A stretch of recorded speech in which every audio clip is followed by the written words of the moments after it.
Bonjour, bienvenue dans la série sur la décohérence quantique. Donc nous parlions de la supersélection.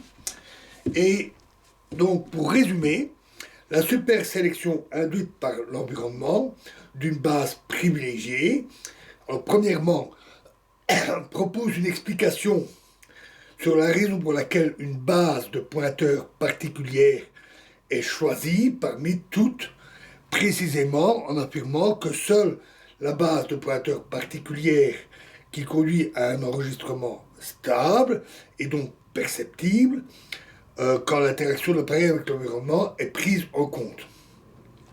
Et deuxièmement, elle affirme que les bases privilégiées correspondent à un sous-ensemble de l'ensemble des propriétés définies de notre expérience, puisque l'hamiltonien d'interaction qui gouverne dépendra seulement de ces quantités.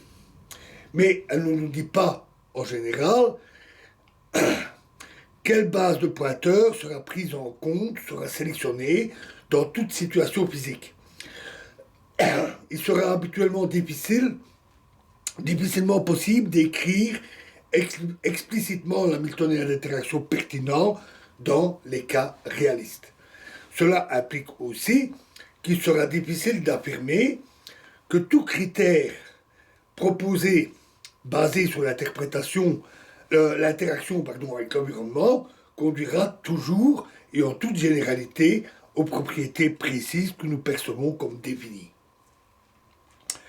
Donc, du travail reste à faire pour pleinement explorer la validité générale et l'applicabilité de l'approche de la supersélection induite par l'environnement. Mais puisque les résultats obtenus jusqu'ici sur des modèles élémentaires et certains plutôt élaborés ont été trouvés en accord prometteur avec les données empiriques, il y a peu de raisons de douter que le programme de décohérence ait proposé un critère très plausible pour expliquer l'émergence des états privilégiés et de leur robustesse. Le fait que l'approche soit dérivée de principes physiques devrait être pris en compte en sa faveur. Alors, un autre point mérite un peu d'attention.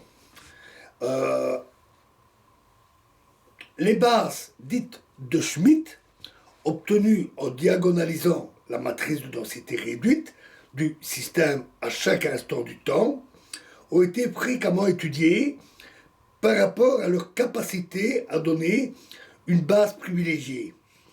Par exemple, par Albrecht en 1992 et 1993 et par Zé en 1973.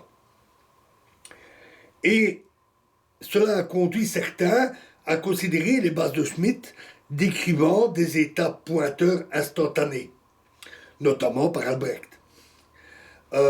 Cette attitude est assez compréhensible parce que, comme on l'a dit, il est très difficile de calculer les hamiltoniens d'interaction dans des cas réalistes. Il est même difficile de décrire l'environnement lui-même. Et qui en plus est d'une complexité effarante tant par sa taille que par le fait qu'il change sans arrêt. Et donc, un procédé plus abordable tel que la diagonalisation est assez tentant.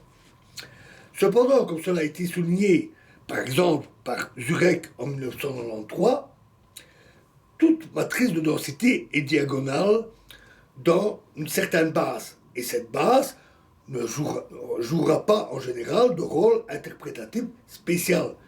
Les états pointeurs qui sont supposés correspondre à des observables stables, quasi classiques, doivent être dérivés d'un critère explicite de classicalité, typiquement le critère de stabilité. La simple procédure de diagonalisation mathématique de la matrice de densité instantanée ne suffira en général pas à déterminer les bases de pointeurs quasi classiques, comme l'ont montré notamment Barwinski et Kaneshik en 1995, ainsi que Kent et McElwain en 1997. Et dans la prochaine vidéo, nous verrons un exemple très simple, mais explicite, où on a cette différence. Je vous remercie.